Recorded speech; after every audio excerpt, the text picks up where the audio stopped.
All right, let's talk about the final destination. Death Saved the Best for 3D. This came out in 2009, and this was the first movie I saw in the theater twice. Saw it in 3D both times, and absolutely loved it back then. And my thoughts have definitely changed ever since. And this one was directed by David R. Ellis, who did part two, and written by Eric Bress, who was one of the two writers of part two. And this movie is about a group of friends who go to see a race. Nick has a premonition of a deadly crash, saves his friends and some strangers, and then death starts to kill them one by one in grisly ways. This is a movie that, just like the other ones, I've seen a lot of times, and at one point probably used to prefer it over like the original because of the kills. And, as I've gotten older, the more I watch this one, and I haven't seen it in a few years, it's been a little while. Rewatching it, the more I watch it, the less I like it, just like part two. But this one, in my opinion, is worse than part two. And let's talk about why it's worse.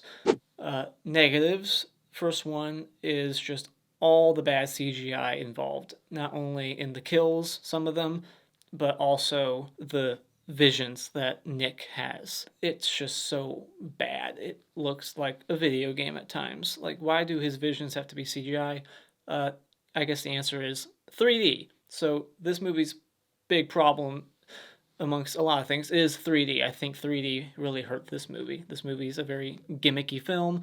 It does what a lot of franchises do at some point, and that's the whole 3D thing. And they focus a little too much on the 3D and not enough on the story and the characters, suspense, all that stuff is just out the window with this one.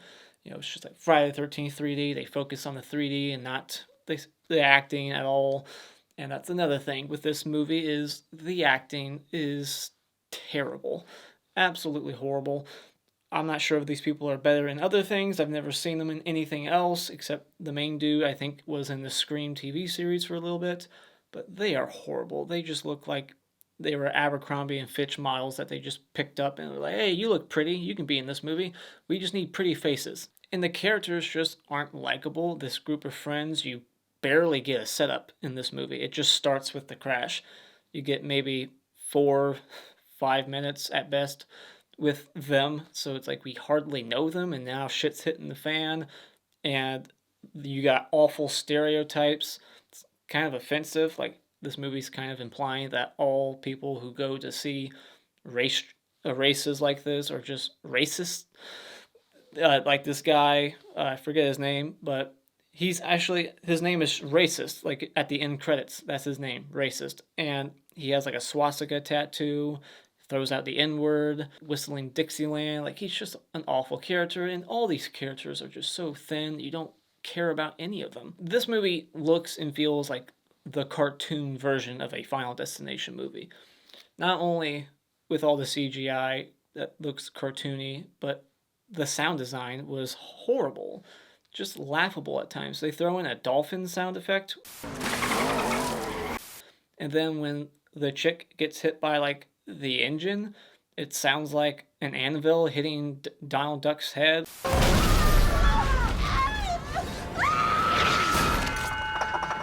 Just some cartoony shit. Like, the movie just sounds like a cartoon. I hate the sound effects that are used. They use that awful, like, stock sound effect of a woman screaming. Like, there's so many recognizable sounds that I kept hearing. Like, oh my gosh, they just took that right off of YouTube. Like, it's just very cheap and very cartoony at times. Just like with Final Destination 2, this one has the no suicide rule, and they really play around with that a little bit more in this one.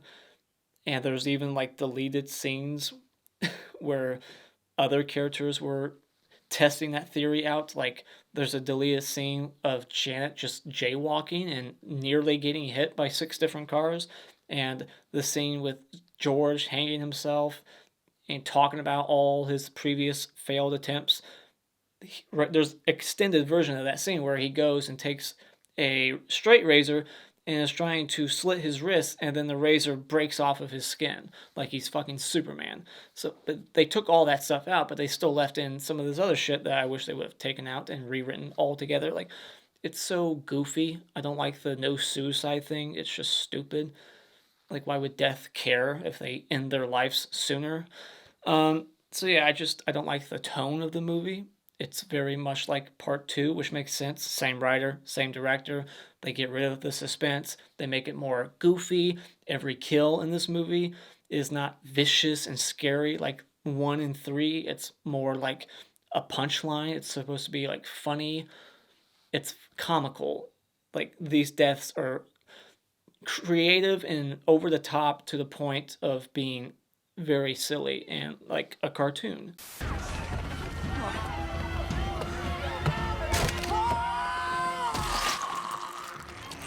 I don't watch NASCAR, so I'm not a big fan of the idea of this opening disaster being set at a race. But it was interesting to read that this is based on an actual disaster at a race in like France back in like 1955, and some of the deaths in this movie are inspired by actual deaths at that disaster. So that was interesting to read. But yeah, I'm not into this sport, so I was just like, meh. Why couldn't they just had it be like on a boat? Or fuck, even go to the circus. I'm sure you can do some crazy shit there with all the animals. So that would have been more interesting than what we got here. Shirley Walker, who did the score for the first three Final Destination movies, died after the release of Part 3, so she's no longer doing the score for this franchise. 4 and 5 are done by Brian Tyler, who's usually known for doing a lot of action movies, and that's exactly what this score sounds like, especially in this one. He does a little bit better of a job in Part 5, but in this one, like during the opening credits and then throughout, it doesn't shout suspenseful and horror movie. It just shouts fast-paced action flick. In this movie's third act, just like part two, there's something wrong with this writer. He just makes things confusing in the third act with the whole mall premonition. Like, I don't like the fact that there's two premonitions for a few reasons. Like, A, characters are dying in the wrong order in that premonition, and then certain characters aren't dying at all in that premonition, and then within a premonition, he's also having visions within that premonition. Getting into some likes, positives, I like that in this one, unlike part two, they should have done it in part two also. In this one, I like that they established that if you die at the same time as someone in the premonition, you're going to die at the same time later on.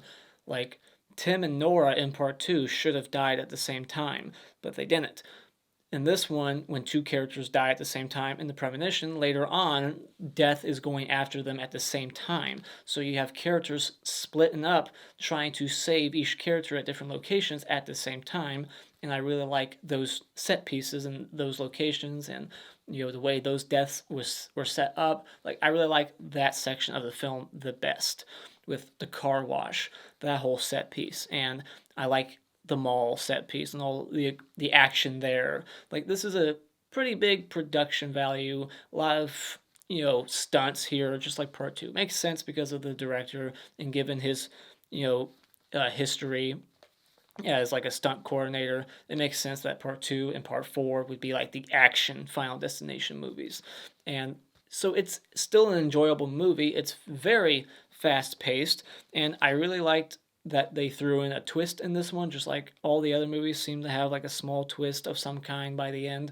In this one, I liked this twist, but it doesn't make sense given the order of the deaths in the damn premonition, the first one. Like, the first premonition and the last premonition at the fucking mall, they both fuck up the order. It doesn't make sense. So it's just bad editing or bad writing, both. I don't know who fucked up, but I like that there was a twist with someone in the first premonition. George is the best character in the movie. I recognized him from like one of the Purge movies. I liked his character. He was definitely the standout, probably one of the better actors, which isn't saying much given everyone else in the movie not doing that great. And I just like that his character actually had some depth. Some of the kills are creative, but like I said when I was in my negatives, the kills in this movie are more like haha and not like, oh shit, that was very mean-spirited and fucking cruel of death. Like, that looked like it hurt. This is just like, oh wow, that's so over the top and very cartoony looking and just, but I still like the creativity of some of them. But man, they could have done a better job. I like that this movie doesn't waste much time with setting up new rules or anything. There's no going to Bloodworth. They just quickly just look on Google. They're like, yeah, we Googled premonitions and now we understand everything. So it's like, okay, let's get going. Very quick movie. This movie clocks in at like 75 minutes before the end credits roll. I like the opening X-ray credits. I thought that just looked cool. It was a cool idea. I'm not really big on the editing of like the order of the deaths. Like it felt like it was going in order of like part 2, 3, and then it went back to 1, and then it was like all over the place. Like it should have just went in order, or like really shuffled all the deaths up. It was like a weird order. And then they just threw in a random drill in the opening credits as if someone's been killed by a drill in this franchise before. No, not even in this movie. Like, I thought maybe that was foreshadowing something later in this film, but no, no one ever dies by a drill. Not even caused by a drill. Like, there's no drill ever in this franchise, not even at the fucking Home Depot store in part 3. The kills, the way they're set up in this movie, I kind of like it. That's less lazy than part 2. I had issue with death really like just moving things without wind, just like shutting windows and moving all that shit at the hospital. There's a lot less of that in this one. It seems like the wind will just knock one thing over and then it creates a domino effect. I like that style a lot more. I like that being the cause of these deaths, the domino effect, rather than death just pushing shit in the way. So final thoughts, this is a movie that just really focuses on the kills and, the set pieces, the action. So if you like gore and, have a short attention span, because this is a very quick paced movie, you'll enjoy this movie, but it's definitely not the greatest in the franchise. It's completely void of suspense and unfortunately just feels like a comical cartoon Final Destination knockoff. So when it comes to The Final Destination, I'll give it 3 out of 5. I still kind of like it. So despite how much I was shitting on it for all the bad CGI, horrible acting, not many likable characters, if any at all, still like it for its kills, fast pace, and all the action and set pieces. Still some creativity here, but not a lot. It's a little lazy in some spots.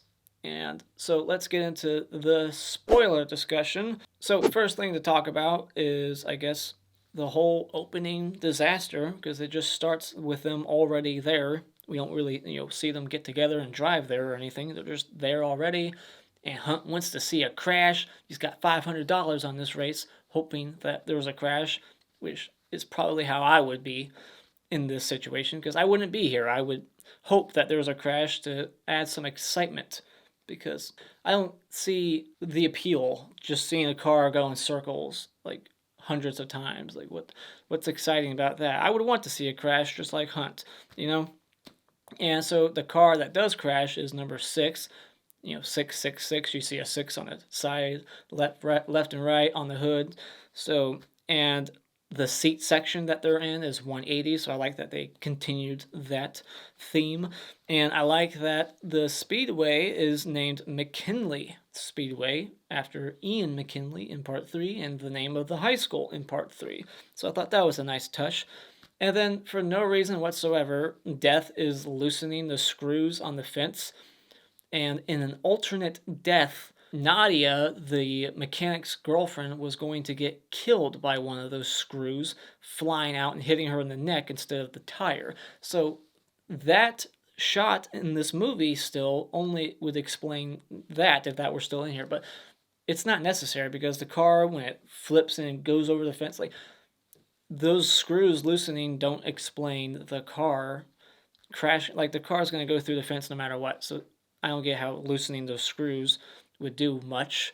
And B, that's cheating. That's Death moving things. That's not the wind. That's like Final Destination 2 shit right there, and I don't like it. So take that shot out of the movie. And so we get all kinds of stupid little clues. again, just like part 2, there was a lot of clues. There's a lot of similarities between 2 and 4 and 1 and 3. And I'll point them all out in my ranking. But yeah, in this one, he sees all and hears all kinds of stupid little things. Down front asshole, life's a bitch and then you die. And, tampons in the kid's ears, the cowboy sits down. And then you'll notice that right after he sits down, the whole crowd, like, stands up and there's something going on. But then after the premonition, the cowboy sits down in front of them and then nothing happens that makes the whole crowd stand up. So, continuity issue there. The tire flies, hits the chick right in the face, and then, chaos erupts. Everyone's just running, trampling on each other, and then the racist and his wife get chopped in half in horrible CGI. Like, that could have looked much better. Like, why does it have to be CGI? Seriously? And then the MILF, because that's what she's credited as, is MILF. She gets stepped on a bunch, and then she turns around and sees the engine block come and smash her. That awful sound effect. Take it out. I don't like it. Anyone else, like, little things like that bug me. Just the sound it makes. It sounds very cartoony. Boing. Like, the way it hits her and makes that noise, it just makes me cringe. And then Andy just gets a mouthful of wood, and it is so laughable too, but in the theater, it looked cool. 3D. These are deaths that are clearly meant for 3D. And his alternate death was not. His alternate death was him just getting lit on fire. The car that initially landed on the seats exploded and he went up in flames instead. And then in the premonition, you'll see that the cowboy gets hit by a race car because for some reason the race is still going on. Like, why aren't they stopping? But anyways, he gets hit and killed by a car before Hunt and Janet get crushed by the roof of the place. So that's an issue because later on in the movie, Hunt gets killed and Janet almost gets killed, and then we find out that the cowboy is next after them. So that shot of him getting killed in the premonition just needed to be re-edited after Hunt and Janet get killed.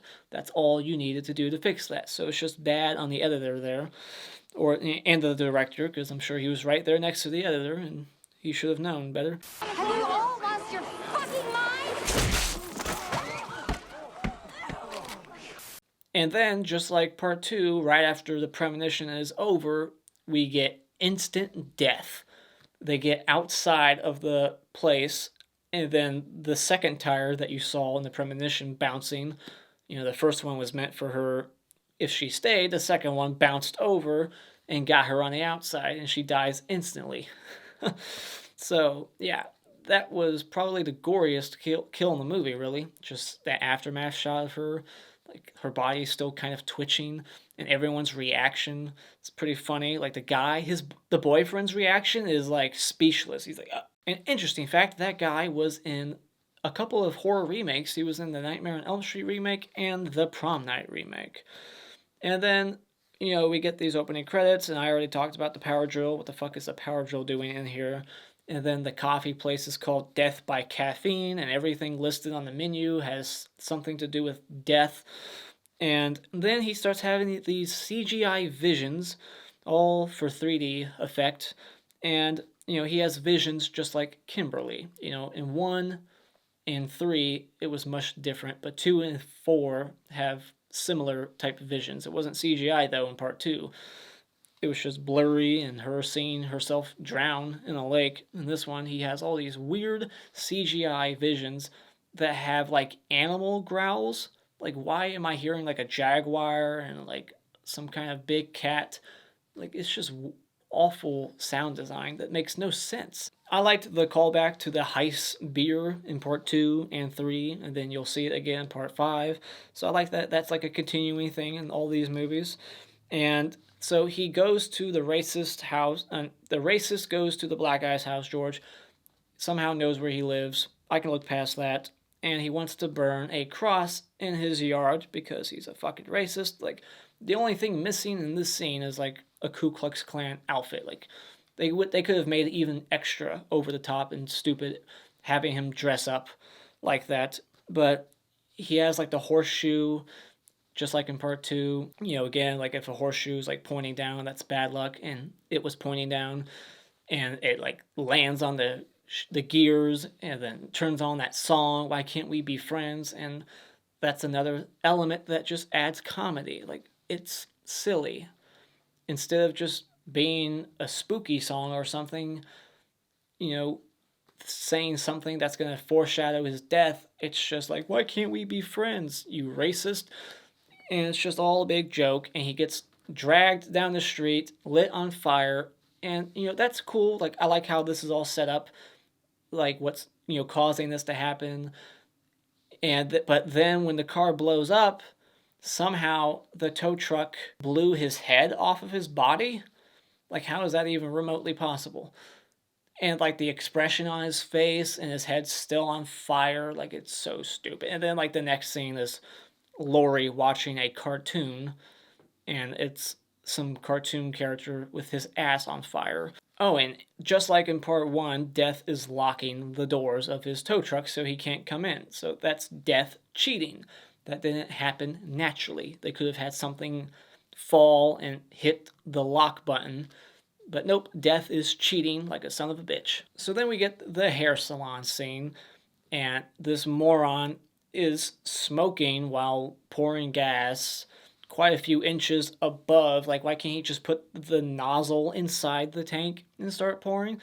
He has to like have it a few inches above, like he's aiming it. Like, what the hell? And he's calling these kids morons. Like, what are you, stupid or something? But he's smoking while putting gas in this thing. And you'll notice that the kids' jerseys are 9 and 20, and if you multiply that, that's 180. And so, yeah, the way they're cutting her hair, I'm not a hairstylist, but I would imagine by the end her hair would look like shit just by looking at everything they were cutting. It seemed like her hair would have been very uneven by the end. But yeah, I like that they had the same slushies that the Tanny Bed girls had in part 3, the two kids. And so then you have like all these different things that could kill her, but then by the end, it was the rock that her kids threw that kills her instead, which I like. There's so many different fake outs, like with the chair that's unreliable and the ceiling fan that could have came down and somehow like decapitated her, or the dryer on her head that could have went wrong and electrocuted her. Like there's so many different things that could have happened, but instead it's just the rock. I've got my eye on you two.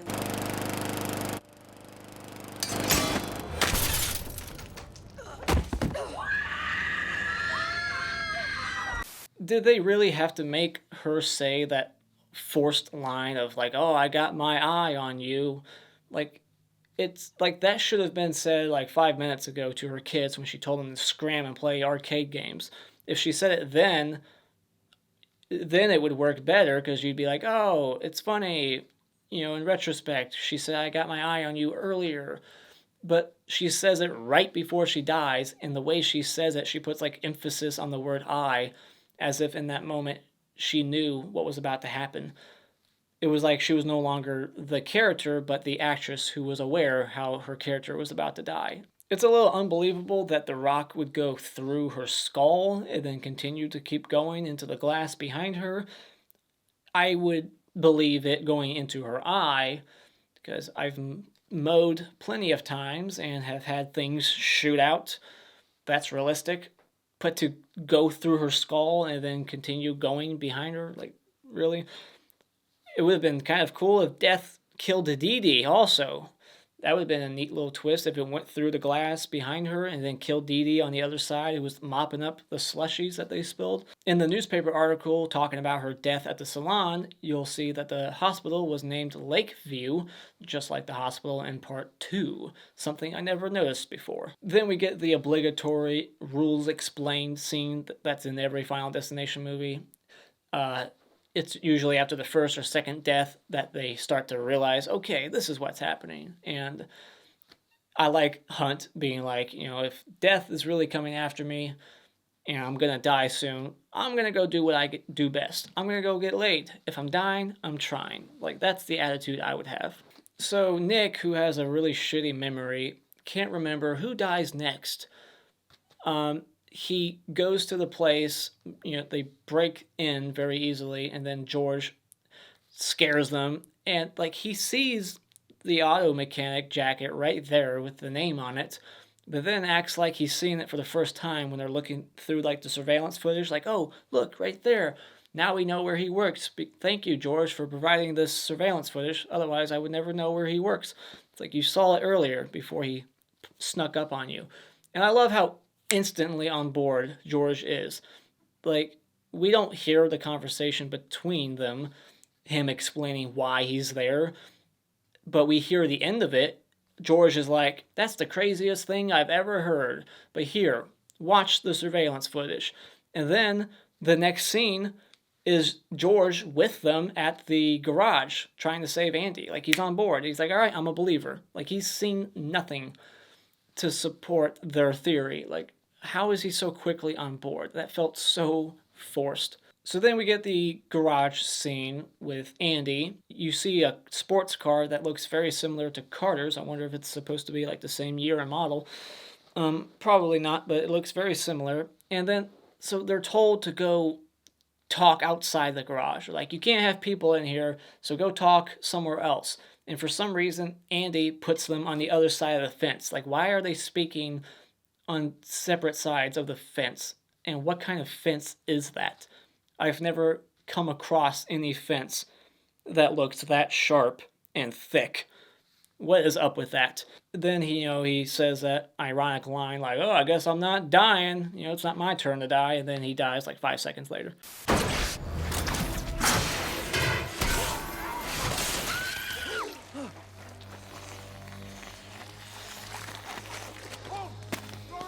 And after he dies, you can hear one of his coworkers going, oh, Andy, you all right? Like, you're looking through him. I doubt he's all right. And I guess he has no bones in his body. He's just made of jello. Like, what the fuck's up with his anatomy? Like, how did his body go through that so easily? You're telling me that fence chopped right through every bone, all his ribs, everything? It's just so over the top and corny. Used to be my favorite kill back in the day. Not anymore, but still pretty creative. But seriously, no bones? Come on. And it just looks very CG. The alternate death, though, very similar, but we don't see the back shot. We just see the front, and the tank, like, punctured his chest open, and his, like, innards came out. Then we find out that Hunt was not lying. He really does know how to go get laid. He just finds this girl at a public pool, somehow gets her to follow him into this private section, and they start fucking. And we get our first sex scene of the franchise.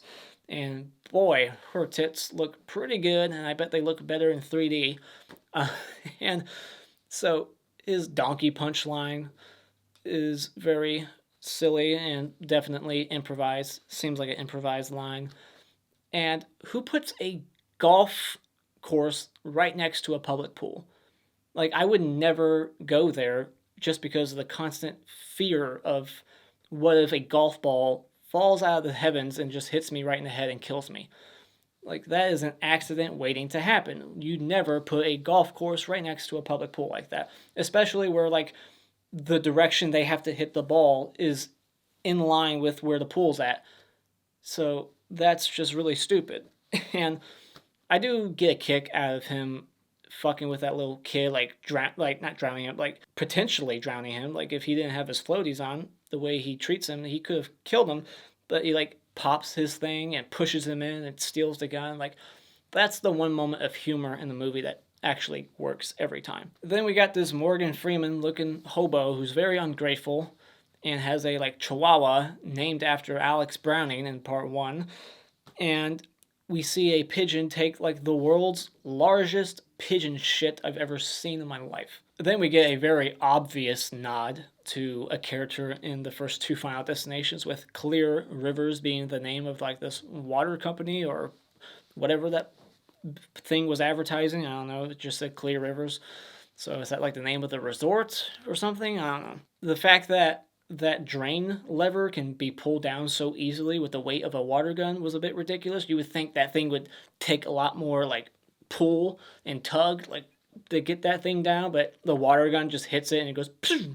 Like, really? I think it would take a lot more than that. On this watch, I noticed that she had a rubber ducky inside of her car, and at no point, what a missed opportunity this was, do we ever see that rubber ducky floating in the water when it starts to fill up later. Like, I was expecting them to cut back to it floating next to her, you know?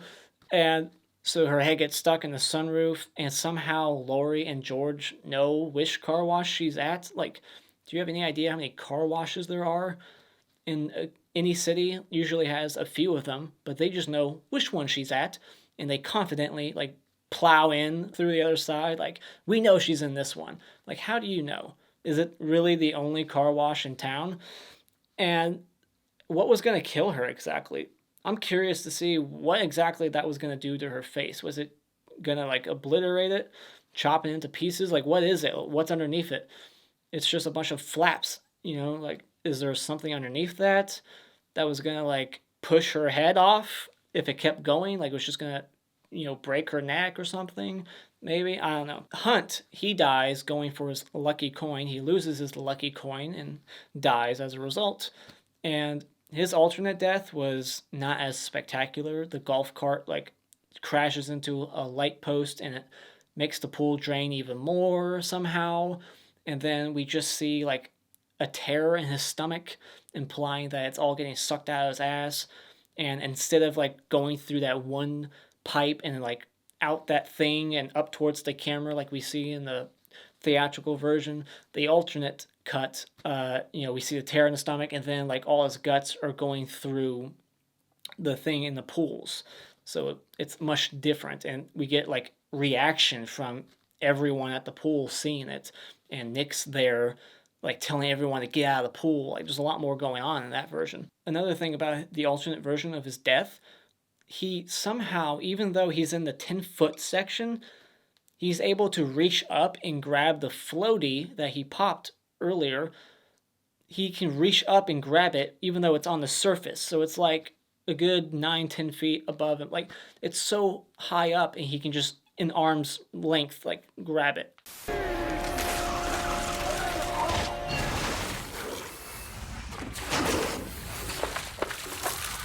Now, apparently there's some truth to this kill. Like, it's possible. It's happened before where people have gotten close to drains and pools and stuff, and they have part of their lower intestine come out of their ass and then die later in the hospital trying to get it fixed. Like, there's some articles about this shit, so that's pretty scary to know that this could actually happen. Not at this level, where everything seems to be coming out of his ass except his swimming trunks, weirdly enough. Wouldn't you think that if it's sucking all his innards out of his ass, it had to create a hole in his swimming trunks then, right? Like, I would imagine it probably was powerful enough to rip the fabric and take his swimming trunks with all his innards also. So his swimming trunks should have came flying out also with his lower and his large and small intestine, his liver, his kidneys. It seemed like everything was coming out of there. So they save Janet, and we see that they're using the same tow truck service that the racist worked for. And then they have this clue that says through action they were saved. So that makes them think it's all over. But obviously not. So I don't understand what that clue is supposed to mean. Like, why is Death giving them that message? Is he purposely trying to deceive them? So they decide they're going to go to Amsterdam, but first they're going to go see this action flick together. But apparently they have no idea what it's about. They just know the title. Because when she says the title to Nick, he goes, "Oh, Love Lays Dying. That sounds like a chick flick. I'm not going to watch it." And Lori in that moment should have been like, "No, it's an action movie." And it sounds like a very cheesy 90s type action movie later on when you're listening to it. So long, suckers. But yeah, it's like, does she not know what the fuck it's about? Because she should have told him in that moment, like, no, no, no, it's an action movie. I think you would like it. Why are these two chicks going to go see an action movie together? You would think they'd go see a chick flick together, not an action movie. But whatever. So yeah, then we see that the cowboy survived because he didn't tell him to move down 2 feet. Like, that's all he did in the premonition, was have him sit about a few feet to the left, and somehow that caused him to die in the premonition, but because he didn't do it after, he survived. But like I said, I think, before, he should have died before Hunt and Janet, because they died after the cowboy in the premonition. So that just doesn't make any sense at all. And how he dies is pretty stupid, the way it's set up, with this, again, racist character talking to this inept nurse who can see that the tub is clearly about to start overflowing. So why isn't he turning it off? Just because some nurse was like, I need you right now. Like, literally right now. You can't do anything else in this room. You have to just leave. Don't do anything else. Don't even turn off the tub, even though it's clearly full. Like, all right, I'll be back in a few minutes, you racist fuck. Like, really? That's just so stupid. That's laziness, in my opinion. Very lazy script writing. And so, yeah, and then we get, like, this cliche, like, such a typical joke where they have, like, the crazy conversation in the elevator that's crowded and everyone's listening in on them because they can't help but do it. It's impossible not to in the elevator. Like, they're talking about, oh, so I couldn't kill myself because the cowboy was next. Like, they're talking out loud, and everyone in the elevator's like, what the fuck are you guys talking about? It's that typical kind of humor that you see in all these other movies and comedies. So as soon as they enter the room, it's already too late. He just dies, death from above. The tub crushes him, and we never see a cool, like, aftermath shot to see what he looks like afterwards. You don't even have, like, sound design there to, like, hear his bones crushing or anything. And where the fuck was he crawling? He was not crawling towards the door. How many exits are there in that hospital room? Like, they opened the door. He should have been, like, right there in front of them. Like, he was crawling for a while. He should have been going for the door, but he's going for the wall. Like, where's he going? I don't understand. Like, if he made it on the ground, he should have grabbed that thing that he dropped, to hit the button, call for the fucking nurses to come. Like, what the hell? Like, it's just so poorly executed. My wife said that deja vu is like God's way. And then as soon as they leave the hospital, George gets hit by this ambulance that seems to be doing like 50 miles an hour right in front of the hospital with no sirens on or flashing lights. And then at no point does this drunk driver, because he would have to be fucking drunk, like, what is up with all these drunk drivers in this franchise that don't know how to drive or hit their brakes? Seriously. Like, he never gets out of the car, this ambulance driver. He or she, who knows? He just sits in the car after he completely obliterated this guy. He just stays in there. Maybe he's in shock. Like, oh, wait, what did I do? I'm probably going to get fired. You should, piece of shit. And then poor George, he can never survive this situation.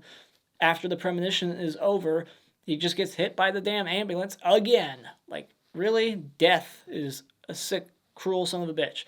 Doesn't even give him a remote chance of surviving after the premonition is over. Couldn't give Nick like 2 more seconds to process and be like, oh shit, get out of the way. But yeah, that's just so stupid the way that was set up. And it's like a repeat kill. We've already gotten this kill before in part 1 with Terry, and it was way more effective because it was a surprise. It came out of nowhere. In this one, it's a bit more predictable because of how long that shot lasts of them. They're on the road, and it's just 3-4 whole seconds, and you can just tell something's up. And so yeah, it just doesn't work as much as the kill in part 1, and we've already seen it before, and this makes way less sense. And the driver driving that fast with no lights or sirens on. Then at the mall, she starts to see all these clues that her boyfriend was seeing. You got their same race car on the ground, and that toy company is called like Mega Tech, which was one of the cars at the racetrack. I think they were sponsoring that race, and she's hearing all the same shit in the movie theater, and she's being very loud. Like, why can't she just get her friend out of the theater and talk to her outside instead of interrupting everyone else's movie-going experience. Like, she's being kind of a bitch. And then when her, like, shoelace gets caught, I was, like, screaming at my TV, just take your fucking shoe off. It wouldn't be that hard, really. It would take 2 seconds. And then she says, like, I should have seen that coming. Like, what do you mean exactly by that?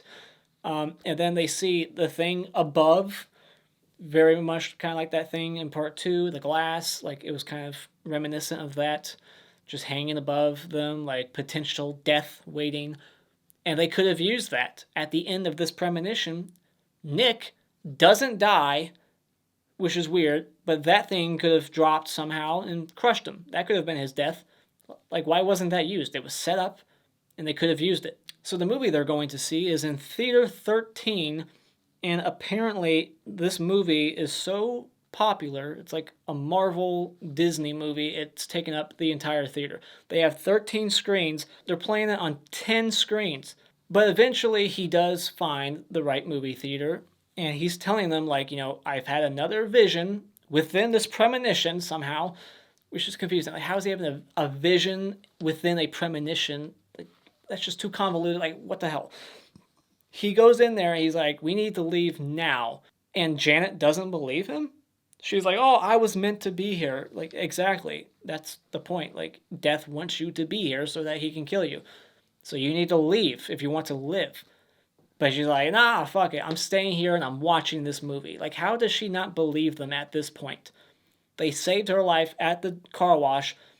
She's witnessed all these other people die, or, you know, seen the articles and seen it on the news. She knows that they've been dying in freak accidents. She's heard about the 180 curse and shit. Like, she should be on board and be like, oh, we need to go? Okay, I'm going. But instead, she's like, fuck you guys. And they quickly just go, okay, yeah, fuck you too. And they leave. They don't even try to, like, pull her along. They're just like, oh, okay, you don't want to come? All right, that's fine. Me and Lori will just leave. They don't even try a second time to convince her, like, no, you need to leave now. He sees that the timer on the screen's, like, about to hit 0. He knows that they only have a few seconds to save Janet's life, but they just give up on her like that. Just because she's like, no, I want to see this movie. It's more important. And they're like, all right, bye. And then the thing just blows up, and she gets nails in her face, so we get another repeat kill from part 3. But again, nowhere near as effective, nowhere near as brutal. It just looks kind of silly. And she gets a big old piece of debris stuck in her stomach, and she's dying before Lori and before Nick. Like, well, that makes sense, but no, take that back. She's dying first. Why? Death skipped her. So can anyone explain this to me? Like, what am I missing? New rules that weren't explained? Like, what's going on here? She got saved at the car wash, but now death is creating this new premonition sequence and just starting the order over? Like, why? Like, she's not next. It's Lori, Nick, and then Janet, but now in this premonition, this vision, she's dying first, and then Lori and Nick not at all? I do like how Lori dies, though, in the escalator. Makes sense. You know, she almost died on the escalator earlier, and then it ended up actually killing her later on. And so this is like this movie's version of the elevator in part 2. We got the escalator now. And, you know, but what doesn't make sense is that as soon as her leg goes through, just like the lower half, she immediately starts, like, vomiting blood. Like, blood's pouring out of her mouth. Like, that would never happen. If you have damage to your stomach and lungs and stuff like that, would make you start spitting blood, but just your leg going through, that's not going to happen. When Nick gets shot by the nail gun, he has 2 nails in his forearm, but then in the next shot, he has 4 of them in his forearm, which is just further proof that the editing and continuity of this film is not that good. Then it flashes forward 2 weeks later, and it's implied that he went around bragging about what he did. Like, no one was back there to witness what he did. So the fact that this Morgan Freeman dude is like, hey, you're the guy that saved everyone at the mall and stopped that fire. Good for you. It implies that he went around and told everybody. Like, the only people he needed to tell was Lori and Janet, if anybody, but I guess he just went to everybody like, hey, just so you know, I stopped a fire in the back that no one knew of because it was just a small fire. You know, he went back there. No one else was there. There's no one else witnessing this. So he just went back there, put out a small fire, and then told everybody, like, hey, just so you know, I prevented, like, a huge disaster. So, you know, just going to pat myself on the back. Peace out. So, yeah, anyways, it's 2 weeks later, and now death is coming after them. It took a 2-week break, and I guess maybe it took 2 weeks to kill everybody at the mall. Like, did they all die anyways? Like, he saved so many people that were going to die. So, did death create a new list and kill all those people from the mall in between that 2 weeks? And that's why now it's coming after them finally? Like, I don't know, but he never died in that second premonition, so he shouldn't be getting killed anyways. I don't know. Like, I don't understand why death is showing him this and creating a whole second premonition when he's not even finished with the first list he made. Like, finish this list and then you can create another one with the mall. Like, what the hell? But anyways, I like that the bus said 180 on top. And you got the Heist beer sticker at the coffee place. And then it says, it's here, referring to death on the table. And he sees all these advertisements of the places from before, just like at the end of part 3. And then they all get killed by the semi, which looks like the truck in Final Destination 2. I don't understand Laurie's kill here. What the hell is decapitating her? And I also don't like that this is all x-rays. I wanted to see them die on camera, but, you know, Janet gets ran over, and then Laurie hits this imaginary pole that was never there. Like, I rewound it specifically to watch for that. I was like, all right, where's this beam that her head's hitting? There's no beam. They're in the middle of the window. They're sitting right in the middle. So when it goes through the truck, there's nothing there for her head to smack up against and knock her head off. And then how does Nick somehow manage to get thrown up against the wall? And how does that kill him? It must have been a pretty powerful force to knock all his teeth out and then kill him. But yeah, that's the end of the Final Destination. Yet another franchise like Friday the 13th that says it's the final one. But of course, they made more. And yeah, so what are your thoughts on the Final Destination? Where does this sit in your ranking? I'm curious if anyone has this at the top. Let me know. What's your favorite kill? Let me know your thoughts on this movie in the comments below. And as always, if you like what you've seen here, you can hit this like button and become a subscriber today just by clicking in my cartoon face in about 5 seconds. And remember, it's all an opinion. You don't need to get butthurt about it.